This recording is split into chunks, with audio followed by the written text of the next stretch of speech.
Estamos en la mañana del día martes. Hoy vamos a conversar aquí en el espacio de la entrevista de Hechos AM con el señor ministro de Salud, Francisco Alaví. Hay datos importantes que conocer sobre lo que está ocurriendo con la emergencia del coronavirus en El Salvador. El número de casos ha ascendido ya a 32. Esta es la última actualización de datos que daba anoche el Gabinete Ampliado de Salud. De estos casos se mencionaba que 29 son importados y 3 son de contacto local. Pero vamos a poner otros hechos en contexto y luego pues saludamos a nuestro invitado de esta mañana. Tras una serie de medidas de prevención emitidas por el gobierno salvadoreño desde inicios de febrero, el pasado 18 de marzo, el presidente de la República, Nayib Bukele, confirmó el primer caso de COVID-19 en el país. Desde esa fecha, los casos han ido en aumento y para monitorear el comportamiento de la pandemia en el país, las autoridades habilitaron una plataforma digital, covid19.gov.sv. En ese portal web actualizan datos de los casos confirmados, cuántos corresponden a hombres o a mujeres, zonas y principalmente si son personas que llegaron al país de una nación afectada o si fueron contagiados en el territorio nacional.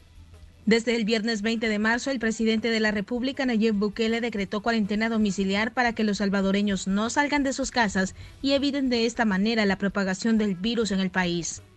El Ejecutivo además trabaja en la construcción de un hospital que han calificado como el más grande de Centroamérica y que servirá para atender los casos de COVID-19 en El Salvador. Es de mencionar que recientemente la Asamblea Legislativa aprobó que el gobierno pueda comprar directamente el medicamento que servirá para tratar a los pacientes y también dieron el aval para que el Ejecutivo busque un préstamo por $2.000 millones con los cuales se espera enfrentar las consecuencias económicas y sociales que se presenten en el país. Esta mañana conversaremos sobre estos y otros temas con el ministro de Salud, Francisco Alaví. Iniciamos la entrevista de Hechos AM. Así es, como se los anunciamos, le damos los buenos días en esta mañana de martes al ministro de Salud, el doctor Francisco Alaví. Doctor, buen día, bienvenido a este espacio. Muy buenos días y un saludo a todos los salvadoreños. Doctor, antes que nada me gustaría conocer cuál es el enfoque que le va a dar de trabajo usted al Ministerio de Salud, considerando de que durante parte de la emergencia usted estaba fungiendo como viceministro y a partir de los últimos días pues fue juramentado como ministro de Salud. Sí, no, continuar con el trabajo que se estaba realizando. Es bien importante que la población salvadoreña tenga presente que el objetivo del Ministerio de Salud, el objetivo de todo el gobierno del presidente Bukele es garantizar los diferentes aspectos de una sociedad y en el caso del Ministerio de Salud es garantizar a la población el acceso a los servicios de salud, la provisión de servicios, evaluar y identificar cuáles han sido ciertos inconvenientes y seguir progresando en el tema de salud. Queremos ser muy operativos, queremos ser también el Ministerio de Salud acercar más los servicios, mejorar la calidad de los servicios, humanizar la calidad de los servicios. Sabemos que hay serios inconvenientes, tenemos un sistema de salud que se encuentra por años con deficiencias, pero el enfoque siempre va a ser brindar la provisión de servicios de calidad y la provisión de servicios humanizadas para la población salvadoreña.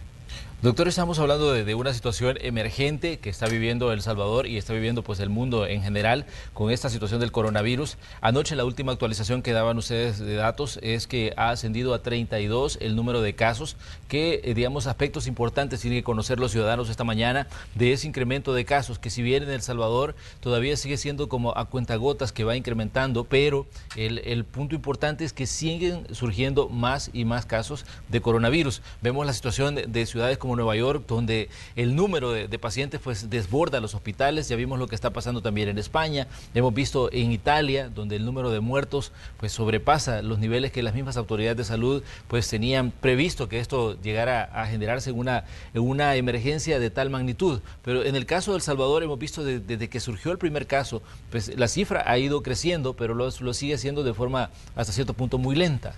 Sí, esto es bien importante porque el crecimiento ha sido lento. Sin embargo, no quiere decir que la población debe quitar todas las restricciones y los distanciamientos sociales que se han hecho. Coronavirus es una enfermedad bien peculiar, es una enfermedad en la cual tiene características que todas juntas suman un gran problema de salud pública. ¿Y a qué nos referimos? Es una enfermedad que, si bien es cierto, tiene una tasa de letalidad de 4,1%, 4,2%, que es lo que se manejaba, también tiene una facilidad de transmisión y eso genera que se alcancen grandes poblaciones. Entonces, el porcentaje de letalidad, en algún momento esto puede llegar a ser bastante elevado, pero al mismo tiempo tiene una característica en su sintomatología. El 80% de la población presenta síntomas leves, lo cual nos da una relación bien especial. Una enfermedad que se considera que cuando al 80% de la población le da, son síntomas leves, pero que tiene una transmisibilidad tan alta que cierto porcentaje de población, el 4,1% de letalidad de esta población, pero en un total de 3 millones de personas, genera un impacto bien elevado de letalidades. Entonces, eso hace que la enfermedad sea considerada como una enfermedad leve y que los salvadoreños o la población en general no le dé la importancia que tiene esta enfermedad y que no se logran cumplir todas las medidas. ¿A qué quiero llegar también? Es bien importante que la población sepa que hoy es el momento donde más tenemos que hacer trabajo de distanciamiento social y restricción. ¿Por qué razón? Porque el crecimiento posterior al inicio de la circulación activa es exponencial. Eso quiere decir que un día pueden haber 10, de ahí 20, son 40, de ahí son 80, y el crecimiento comienza a ser exponencial. Pero si nosotros comenzamos a limitarlo desde un principio, la posibilidad de crecimiento debe ser leve. Y ese ha sido el éxito de adelantarse con todas las medidas de restricción, con todas las medidas de distanciamiento social, que es la única opción a largo plazo que va a contener de alguna manera esta enfermedad en el país. Ayer, doctor, ocurrieron situaciones que, bueno, definitivamente nos asustaron a muchos, el hecho de ver las aglomeraciones en diferentes puntos del país, en las afueras de los ENADE.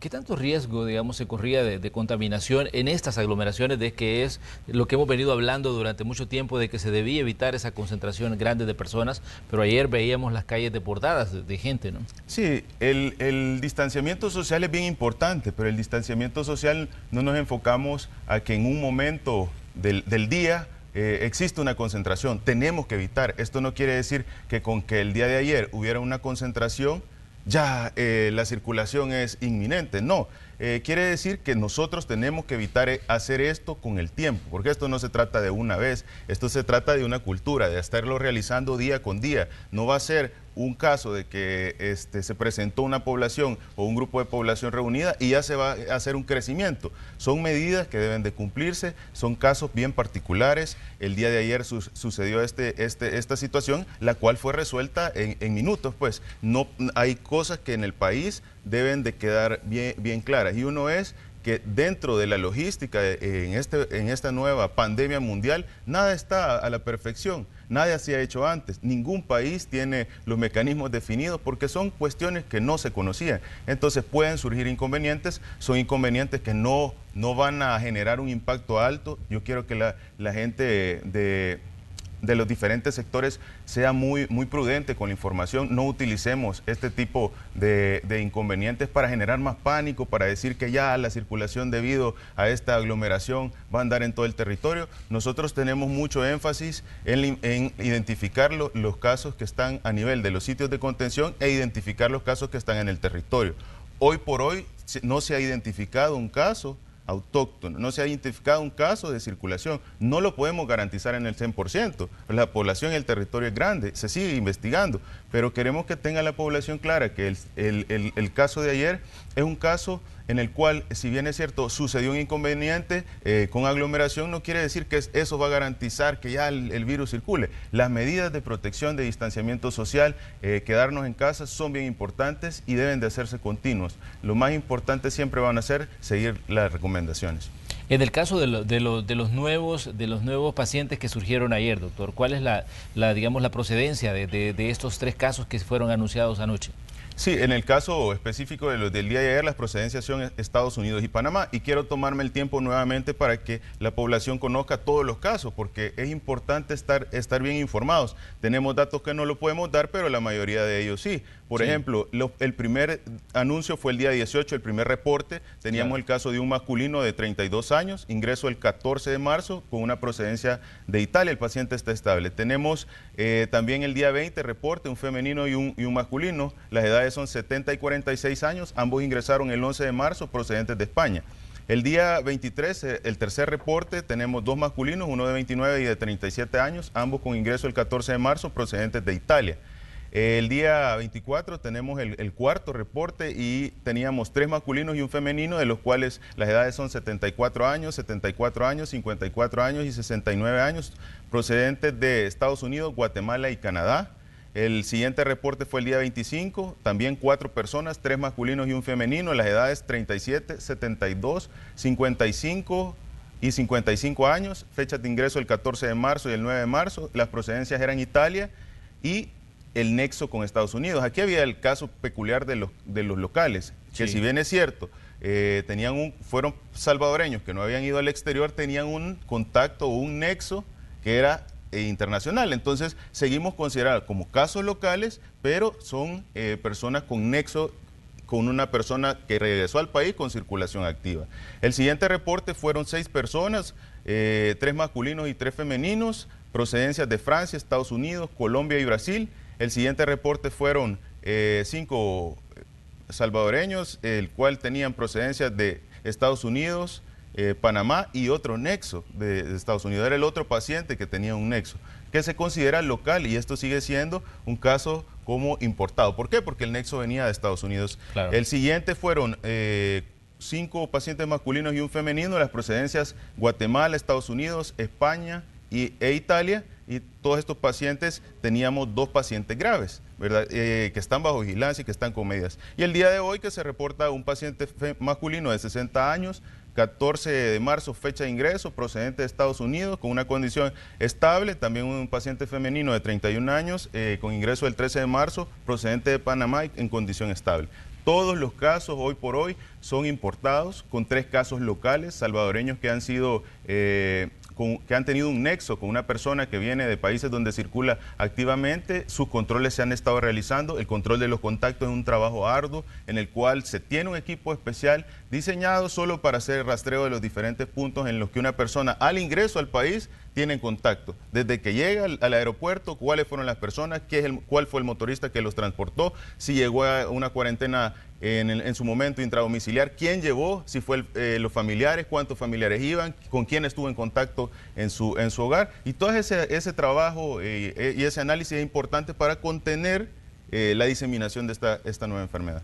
¿Qué dice usted sobre la situación de los municipios como Metapán y Santa Ana? Porque había preocupación en estas poblaciones, porque incluso los alcaldes decían, miren, no se nos ha dicho nada, queremos que se nos dé más información. La alcaldesa de Santa Ana, Mirena Calderón, aparecía y decía, necesitamos que el Ministerio de Salud nos dé toda la información, porque no se nos ha dicho qué es lo que está pasando en el municipio a raíz de los casos que se han descubierto en esa zona del país. Todas las zonas donde se han identificado casos han sido abordadas de manera integral, y eso implica un manejo epidemiológico con cercos y sobre todo con identificación de contactos. La población tiene que tener la tranquilidad de que el trabajo se ha realizado. No podemos decir lugares específicos, no podemos decir direcciones completas. ¿Por qué razón? Porque genera pánico, genera el hecho de que pueda alarmarse la población y de alguna manera inconvenientes en los diferentes aspectos. Las alcaldías deben de tener en cuenta de que el trabajo se realiza no por la alcaldía, el trabajo se debe realizar por el Ministerio de Salud en base al manejo epidemiológico y en base a reglamentos sanitarios. Conocer el sitio significa poner en riesgo la privacidad de la población, poner en riesgo también las acciones cotidianas que desarrollan. Es importante que se sigan cumpliendo las medidas de distanciamiento social, pero sin embargo la población debe estar tranquila porque los equipos están diseñados no solo para dar la atención en la contención, sino que también para hacer el trabajo de campo, el trabajo de territorio, identificando los diferentes contactos. Estamos hablando que de las 32 personas, en un principio se dijo que algunas estaban en un estado un tanto delicado de salud. ¿Cuál es la condición? Porque incluso había aparecido un paciente que se veía entre los que estaba considerados como críticos, que era una persona de 92 años. Pero ayer que vimos que salieron las estadísticas, ya no aparecía el paciente crítico, sino tal vez en una condición delicada pero estable. Pero ¿qué pronóstico tienen los pacientes? Sí, los pacientes que han estado con el cambio de su valoración es bien importante. El primero que mencionamos era un paciente de 92 años, un paciente que tiene una demencia senil, un paciente que puede tener en algún momento una complicación solo por el hecho de su edad.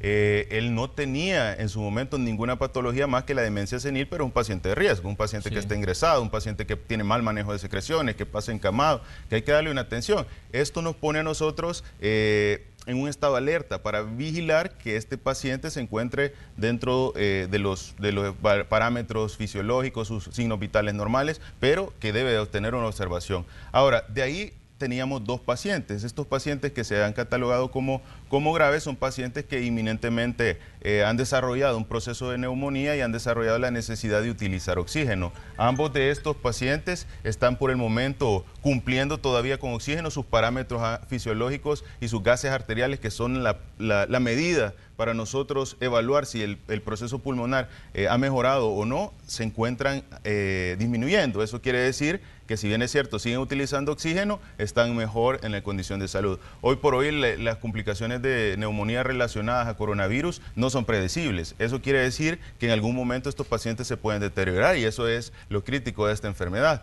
El día de ayer se nos comentaba que también existía un paciente que estaba considerado estable, que ha pasado a un estado de gravedad y que necesita manejo con soporte de oxígeno suplementario y con evaluaciones continuas. Es una enfermedad que ha demostrado letalidad, es una enfermedad que, si bien es cierto, el 80% no tiene sintomatología mayor, la población debe cumplir las medidas, debe de seguir el distanciamiento social, porque puede tener ciertos grados de complicaciones. Hace unos días, doctor, escuchábamos algunas declaraciones suyas donde señalaba de que el primer paciente que se detectó ya se encontraba pues casi al punto de que le dieran el alta.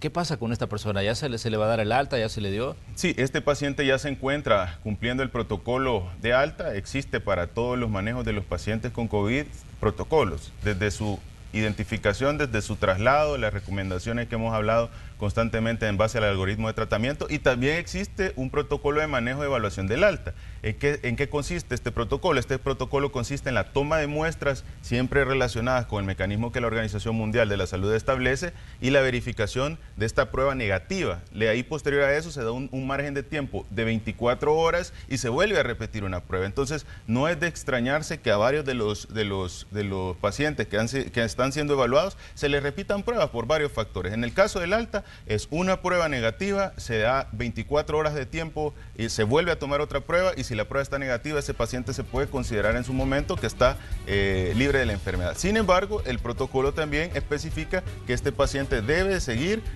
bajo cuarentena, y estas cuarentenas pueden ser o domiciliares o controladas.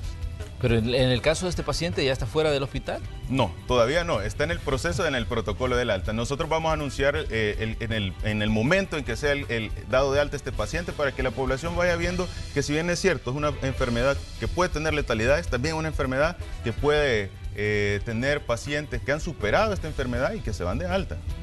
Doctor, ¿cuánto tiempo tiene que pasar una persona bajo observación hospitalaria cuando da positivo a coronavirus? Porque yo estaba hoy escuchando reportes que venían de España y decía que por lo menos el tratamiento de un paciente puede tardar hasta 3 semanas desde que se detecta el virus en su organismo, y que esto va a depender de su evolución en medio de la enfermedad, porque ya decía usted que hay pacientes que necesitan pues conectarlos a un respirador, pero otros no, que pasan más rápido, digamos, los síntomas, y por ende pueden salir más pronto de la atención hospitalaria. Pero ¿cuánto tiempo podría ser, digamos, el promedio, considerando la experiencia que se tiene a nivel internacional, para que un paciente tenga que estar bajo los controles médicos? En el caso de los pacientes que no tienen complicaciones, esto puede llegar a ser tan corto como 15 días o tan largo como 24 o 28 días. Eso es un promedio de 3 semanas, como ya lo comentaba, en un paciente que esté asintomático. Sí. Un paciente que desarrolla una complicación de neumonía, esto puede llegar a incluso estar 2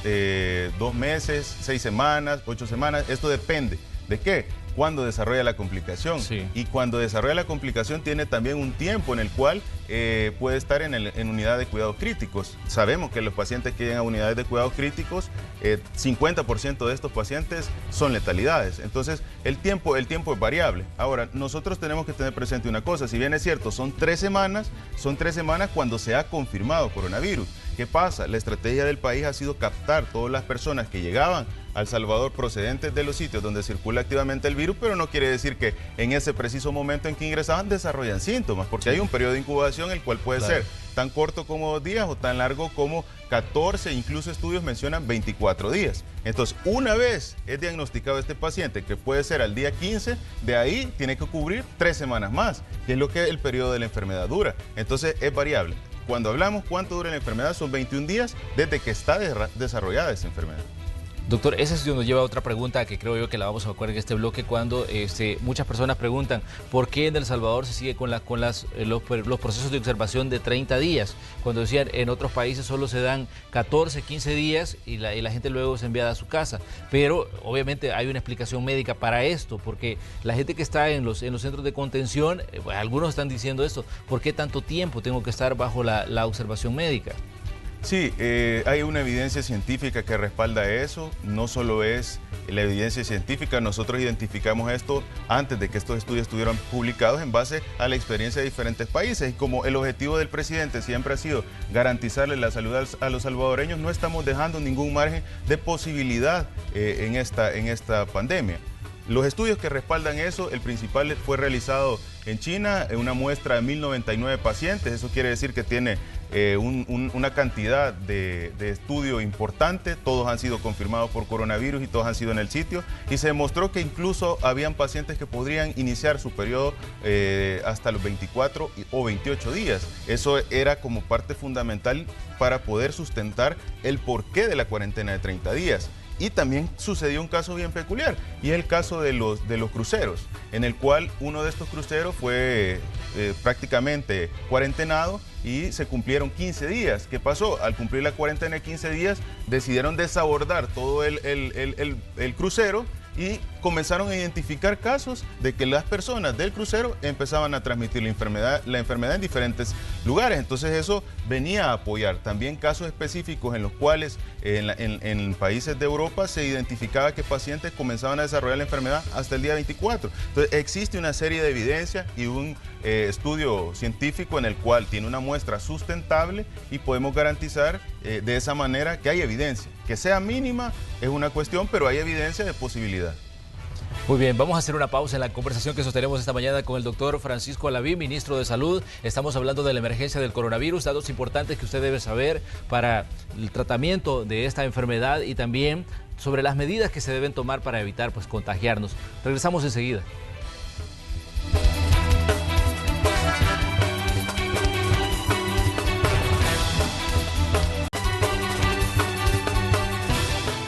Mañana de 31 de marzo de 2020, hoy en el espacio de la entrevista de Hechos AM conversamos con el doctor Francisco Alaví, ministro de Salud. Estamos abordando diferentes aspectos de la emergencia relacionada con el coronavirus. Ya el Ministerio de Salud reportaba el día de ayer que son 32 casos los que tiene El Salvador y el doctor nos daba algunas explicaciones de la procedencia de estos casos y también de las observaciones a las que están siendo sometidos a nivel médico. Doctor, hay una declaración que hizo el presidente en diversos momentos en las cadenas de radio y televisión. Y él decía, en estos momentos el virus ya podría estar circulando en el país. ¿Qué decirle al ciudadano sobre esto? Porque de pronto lo vemos en un mensaje del presidente de la República y obviamente todo el mundo se pone un poco nervioso en medio de lo que está ocurriendo de la emergencia. ¿Qué datos tienen ustedes respecto a una posible circulación del virus entre los ciudadanos?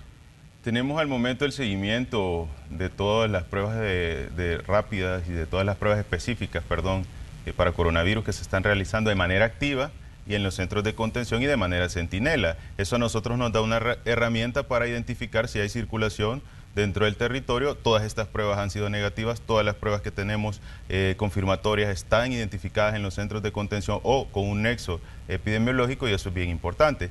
También se tiene un comparativo y este comparativo es la evaluación de las infecciones respiratorias agudas. Hoy por hoy se tienen cantidad de neumonías mucho menores que las que estaban anteriormente y eso es bien importante. Entonces la población debe estar tranquila que si bien es cierto, tenemos 32 casos, estamos observando el territorio para identificar si hay un posible caso circulante. Más sin embargo, la población debe también estar preparada porque no podemos garantizar que todo el territorio está libre de esta enfermedad. Puede haber una circulación. Los algoritmos de computadora mencionan que dentro de la restricción más la cuarentena, el distanciamiento social más la cuarentena domiciliar, disminuyen el crecimiento. Sin embargo, no es infalible. Entonces, debemos de tener claro que la única manera de prevenirnos es quedarnos en casa, el distanciamiento social y la restricción o la cuarentena domiciliar. No hay que confiarse, seguimos investigando en territorio, los hospitales siguen teniendo el mismo comportamiento en las infecciones respiratorias agudas, el mismo comportamiento en las neumonías y eso es bien importante. Es decir, los datos de problemas respiratorios se mantienen estables, manteniendo el comportamiento que habían tenido incluso antes de la pandemia. Sí, se mantienen, han disminuido incluso en su momento. Las infecciones respiratorias agudas hoy por hoy se tienen cerca de 500.000 casos a la fecha, se sigue 25% arriba del esperado, pero este comportamiento del 25% ha sido sostenido todo el año. Y otra cosa bien importante es que los casos de neumonía sí presentan una disminución. Las muertes a la fecha por neumonías van de 156 muertes por neumonía a comparación del año pasado, que eran 188 muertes por neumonía. Hemos tenido una ayuda bien importante por parte de la Organización Mundial de la Salud y un equipo nacional en la evaluación de los casos de neumonía por hospitales para identificar si existe una elevación en cualquiera de nuestros hospitales, lo cual al momento no se ha comprobado, pero no queremos basar todo el manejo de esta pandemia en un proceso de identificación estadístico. Estamos trabajando tanto de manera estadística, de manera de territorio, de manera internacional, para que la población tenga la seguridad de que no existe un crecimiento acelerado. Sin embargo, no quiere decir que cualquiera de los casos no pueda estar dentro del territorio y no sea identificado. Dentro de todo lo que ocurre en el manejo de la pandemia y el manejo de la emergencia de El Salvador, hay voces que dicen a nivel político, ¿por qué no se hacen pruebas masivas a los ciudadanos de coronavirus para detectar si hay más casos? Porque incluso se hablaba, puede existir hasta un subregistro que no está siendo identificado. ¿Qué nos dice usted como ministro de Salud sobre esto de las pruebas masivas? Porque incluso en países desarrollados hemos visto que se han dado las pruebas cuando, digamos, se detectan brotes dentro de comunidades. Sí, el tema de las pruebas es una situación muy complicada. ¿Por qué razón? Se ha identificado diferentes métodos diagnósticos, incluso en un momento se identificó el uso de las pruebas rápidas y todas las personas a nivel internacional estuvieron a la expectativa, y hoy por hoy se ha demostrado que esas pruebas tienen un 30% de sensibilidad y que generaron, al contrario de mejorar identificando, generaron una falsa tranquilidad de que el paciente estaba negativo cuando posteriormente daban casos positivos. Las pruebas tienen un manejo bien específico y ese manejo son cuando el paciente tiene síntomas o cuando se aplican a un contacto de un paciente que ya ha sido confirmado con coronavirus. ¿Por qué? Porque si no, la prueba puede fallar. La prueba ya tiene su manera o su criterio para aplicarla. ¿Cuál es la diferencia en el país y por qué no aplica al igual que el resto? Porque El Salvador está tomando las pruebas sin existir dentro del territorio una circulación activa. ¿Y eso qué quiere decir? Nosotros tomamos la prueba a los pacientes en los centros de contención y eso sí se hace diario, se están incrementando, ya estamos llegando cerca de las 200 pruebas, tanto en centros de contención y como en centros centinela, porque son los sitios de riesgo. Y también de esa manera nosotros abordamos las poblaciones de riesgo. Pero la población en general no presenta, primero, no hay demostrado que haya circulación activa y segundo, si nosotros le tomamos la prueba a un salvadoreño, probablemente no va a tener la validez porque no está dentro del periodo de incubación y el virus puede pasar desapercibido. Entonces estaríamos sobrecargando el sistema para la evaluación de las pruebas y desperdiciando los recursos en el tema de lo que se utiliza de insumo, a diferencia de China, de España. ¿Por qué? Porque ya había circulación activa. Es más, en un inicio empezaron a hacer las pruebas. Cuando en China la circulación era masiva, cambiaron hasta el criterio para diagnosticar y la prueba la dejaban meramente como un tema de muestra o un tema de estadística, porque ya se pasó el concepto de que todo paciente que desarrollaba fiebre era clasificado como coronavirus. Doctor, hay otra pregunta que tengo respecto a las condiciones de los hospitales. En redes sociales se ha dicho mucho respecto a las condiciones que están los pacientes en el Hospital Saldaña. Incluso han puesto algunos videos donde se dice, miren, estas son las condiciones en las que se tienen los pacientes. Había una fotografía que estuvo dando vueltas por muchos días donde se veía a una persona mayor que estaba sentada en el piso a la par de una cama y se cuestionaba el tema de las sábanas, se cuestionaba el tema de las salas. ¿Qué dice usted como ministro de Salud y como encargado de manejar también todo lo que está ocurriendo dentro de los hospitales? Sí, no vamos a negar que el sistema de salud tiene dificultades serias, son cuestiones que a lo largo de los años se han ido sumando, pero también tenemos que entender que el ámbito hospitalario es un ámbito donde no es convencionalmente lo que solemos tener en nuestro hogar. ¿Y a qué me quiero referir? Por ejemplo, el caso de las sábanas, si bien es cierto, en las imágenes se veían sábanas las cuales estaban manchadas, las cuales estaban sucias. Quiero comentarle a la población que los hospitales son centros donde se realizan la mayoría de procedimientos de algún tipo, y ustedes habrán notado que la mayoría de procedimientos que se realizan cuando se hacen suturas, cuando hay traumas, cuando se hacen curaciones, se utilizan ciertas soluciones para garantizar la esterilidad o para garantizar la sanitización del tejido y todo esto. Entonces se utilizan yodo, soluciones de yodo, de clorexidina. Este tipo de soluciones en ocasiones se derraman en las sábanas, y estas sábanas quedan manchadas por estas soluciones que, a pesar que se pasan en el proceso de lavado, en el proceso de desinfección de la sábana, la mancha siempre queda. Entonces, si bien es cierto, esas imágenes dan la impresión de que el sistema, los hospitales están sumamente sucios, son cuestiones que son convencionales en las áreas hospitalarias. También el hecho del paciente adulto mayor y el caso del paciente de 92 años de la demencia senil, son pacientes en los cuales hay que estar constantemente brindándoles la atención, y de esa manera es un poco difícil tratar cuando estamos hablando de áreas donde existe una enfermedad infectocontagiosa. También nos comentaban el hecho, es que no existe personal dentro del lugar de observación, y ahí es bien importante porque todos estos pacientes que están en las áreas, incluso la persona que, si ustedes se dan cuenta, ha hecho el video, son personas asintomáticas. Son personas que la evaluación médica consiste en una toma de temperatura e identificar si existe alguna anormalidad respiratoria. ¿Por qué? Porque estos centros son áreas donde deben estar prácticamente bajo algún medida de aislamiento, y el personal no permanece ahí. El personal debe ingresar solo para la toma de estas muestras, porque son pacientes sanos, son pacientes que la mayoría no tiene sintomatología. Entonces, no son áreas donde el personal de salud deba de permanecer el 100% del tiempo, porque es un problema de una enfermedad infectocontagiosa, a diferencia del manejo hospitalario convencional, que es totalmente diferente, que hay que cumplir medicamentos, que hay que cumplir otro tipo de acciones. Estos pacientes ni siquiera tienen catéteres. ¿Por qué? Porque son pacientes que no tienen sintomatología, solo se encuentran o bajo una sospecha o se encuentran con coronavirus positivo sin síntomas. La población debe de entender que no es una evaluación constante ni una enfermera que va a estar designado o un médico que van a estar designadas en el área.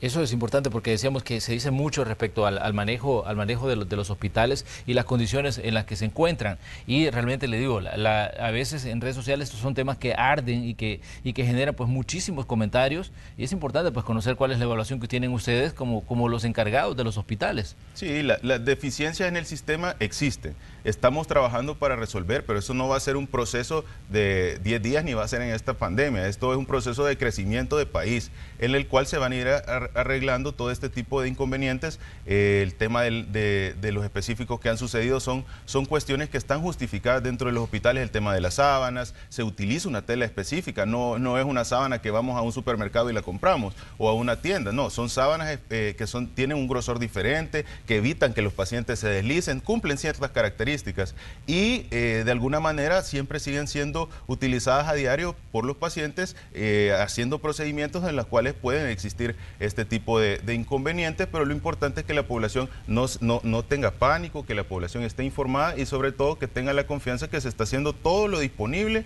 a nivel nacional e internacional para garantizar que la salud a la población.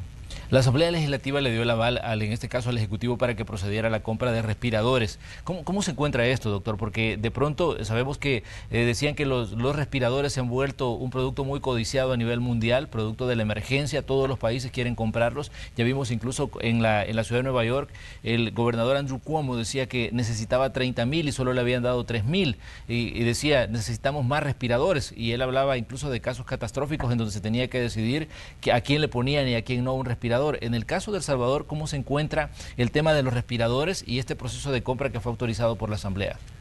Existen en paralelo varios mecanismos, y uno de los mecanismos que está actualmente es el abastecimiento de equipo médico y específicamente de los ventiladores. Esto es un tema en el cual, si bien es cierto hay que estar preparados, no va a ser la solución. La solución siempre va a ser quedarnos en casa y las medidas de restricción y distanciamiento. En el específico de los ventiladores, aunque ya está la autorización, el proceso de adquisición es difícil. Primero porque estamos ante una situación mundial en la cual todos los países están adquiriendo estos equipos y están tratando de hacer llegar las necesidades a su país, unos con más urgencia que otros dependiendo de su situación.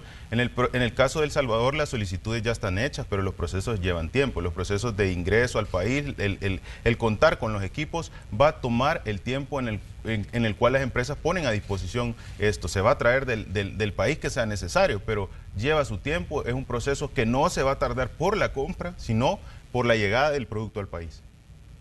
Eso es importante porque decíamos, incluso ayer se estaba mencionando, ¿y dónde están los respiradores que se dijo que se iban a comprar?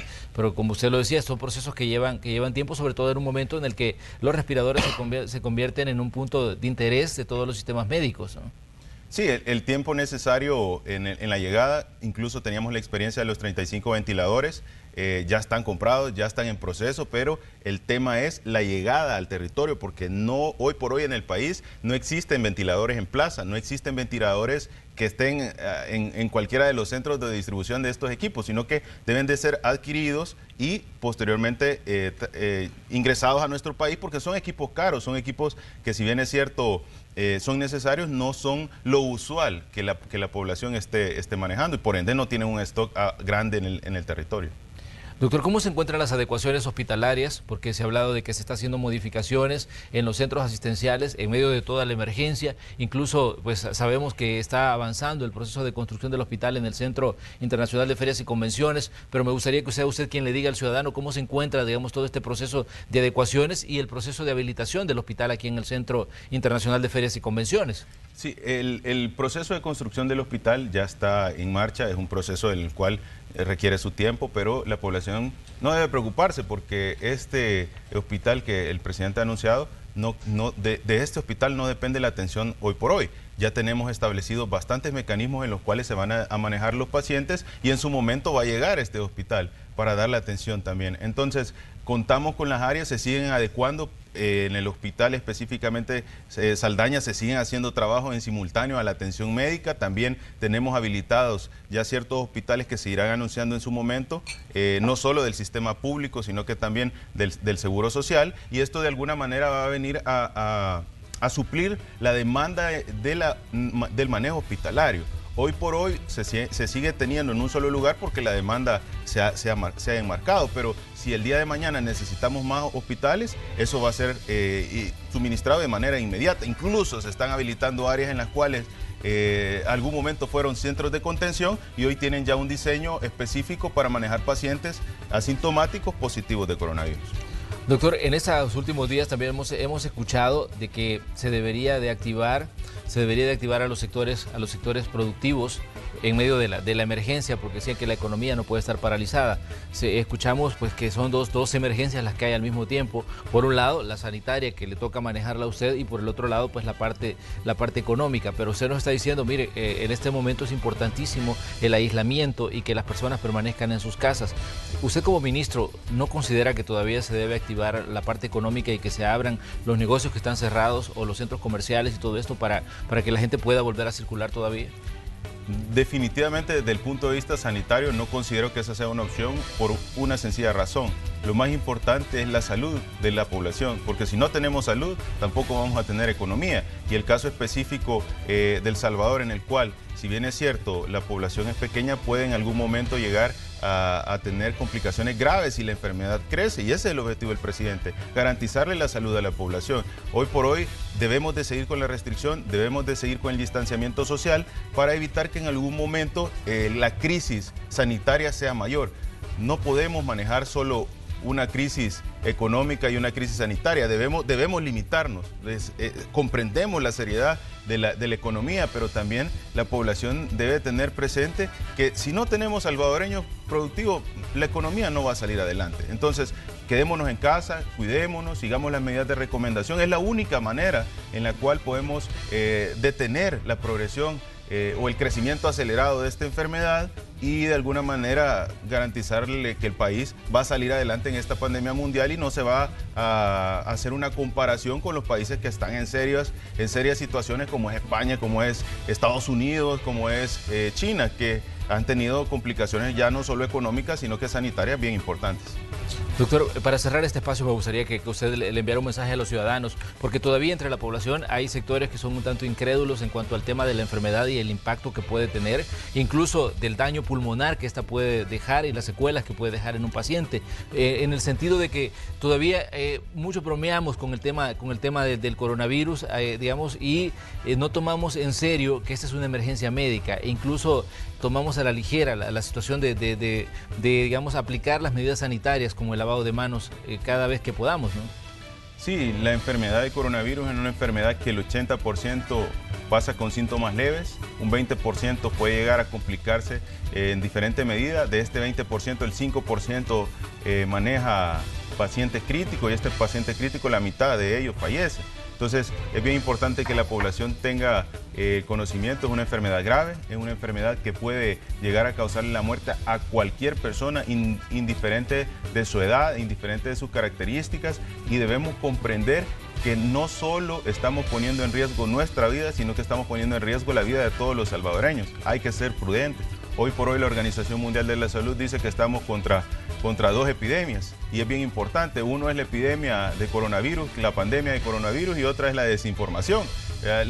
Generar pánico, generar temor es una lucha que está constante. Deberíamos de estar todos enfocados tratando la pandemia y no enfocados en tratar la pandemia, y también la desinformación, que juega un papel a la larga que contrarresta o hace el efecto inverso a lo que estamos tratando de mejorar en el tema de la pandemia. La población debe estar tranquila, no debe de tener temor, pero sobre todo cumplir las recomendaciones, lavarse las manos con agua y con jabón. No necesitamos mayor producto, agua y jabón constante, evitar tocarnos la cara, la boca, los ojos y la nariz, evitar estar en aglomeraciones, quedarnos en casa es lo más importante, y cumplir las medidas que a lo largo de esta pandemia se han venido comentando. Cualquier persona que tenga sintomatología o que tenga una duda, comuniquémonos al 132.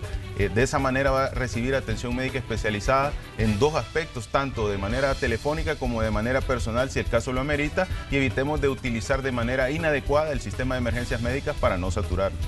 Muy bien, doctor, le queremos agradecer que nos haya acompañado esta mañana de martes. Estamos cerrando el mes de marzo, decíamos un mes que queda pues marcado por todo lo que tenemos que ver de la emergencia, pero definitivamente pues hay mucha más información, y le queremos agradecer, doctor, que nos haya acompañado aquí en este espacio de la entrevista. No, gracias por la invitación, y yo quiero agradecer realmente a quienes están realizando todo este trabajo, y esos son al personal de salud, esos son los promotores de salud, las enfermeras, los médicos, los medios de comunicación, los sectores que conforman la sociedad, la empresa privada. Sabemos que todos ellos se están uniendo contra el coronavirus, y debemos seguirlo haciendo, debemos sumarnos, y la población debe cooperar. 7 de la mañana con 30 minutos, vamos nosotros a la pausa y regresamos con más de Noticiero Hechos aquí en Canal 12.